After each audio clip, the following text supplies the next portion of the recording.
The man from Snowy River. There was movement at the station, for the word had passed around that the colt from Old Regret had got away and had joined the wild bush horses. He was worth £1,000. So all the cracks had gathered to the fray. All the tried and noted riders from the stations near and far had mustered at the homestead overnight. For the bushmen love hard riding where the wild bush horses go, and the stock horse snuffs the battle with delight. There was Harrison, who made his pile when Pardon won the cup, the old man with his hair as white as snow, but few could ride beside him when his blood was fairly up. He'd go wherever horse and man could go. And Clancy of the Overflow came down to lend a hand. No better horseman ever held the reins, for never horse could throw him whilst the saddle girths would stand. He learned to ride while droving on the plains. And one was there, a stripling, on a small and weedy beast. He was something like a racehorse undersized, with a touch of Timor pony, 3 parts thoroughbred at least, and such as are by mountain horsemen prized. He was hard and tough and wiry, just the sort that won't say die. There was courage in his quick, impatient tread, and he wore the badge of gameness in his bright and fiery eye, and the proud and lofty carriage of his head. But still, so slight and weedy, one would doubt his power to stay, and the old man said, "That horse will never do for a long and tiring gallop. Lad, you'd better stay away." And so he waited. Only Clancy stood his friend. "I think we ought to let him come," he said. "I'll warrant he'll be with us when he's wanted at the end, for both his horse and he are mountain bred. He hails from Snowy River, down by Kosciuszko's side, where the hills are twice as steep and twice as rough, and the horse's hoofs strike firelight from the flintstones every stride. Why, the man who holds his own is good enough. And those Snowy River riders on the mountains make their home, where that river runs those giant hills beside. I've seen full many horsemen since I first commenced to ride, but nowhere yet such horsemen have I seen." And so he went.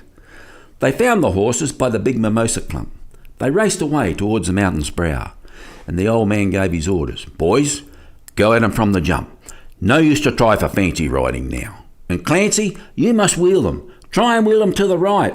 Ride boldly, lad, and never fear the spills, for never yet was horseman who could keep the mob in sight if once they gained the shelter of those hills."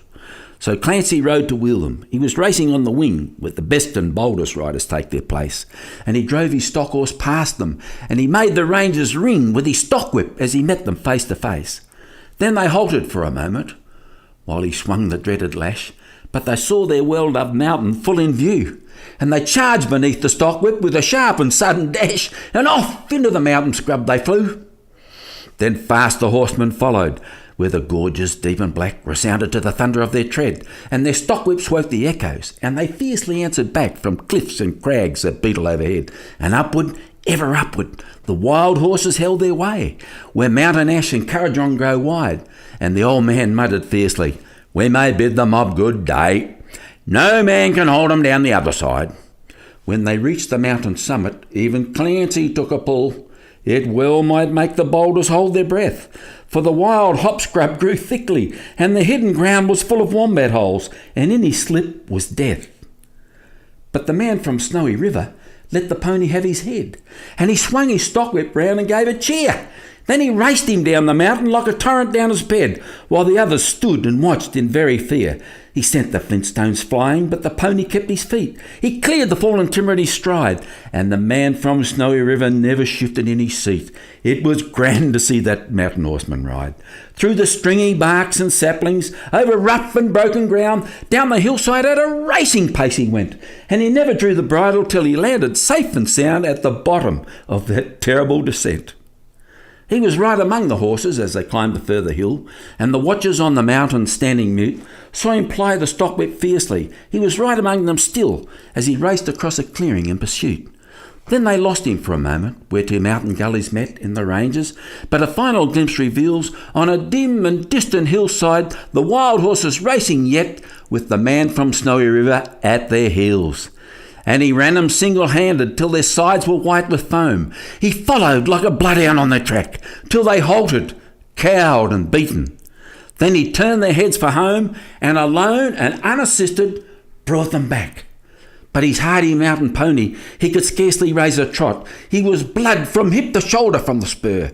But his pluck was still undaunted, and his courage fiery hot, for never yet was mountain horse a cur.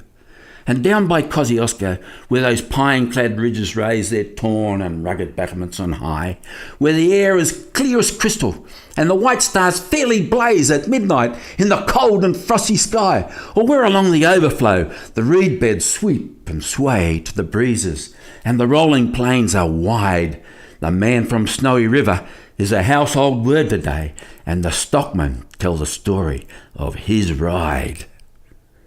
Banjo Paterson.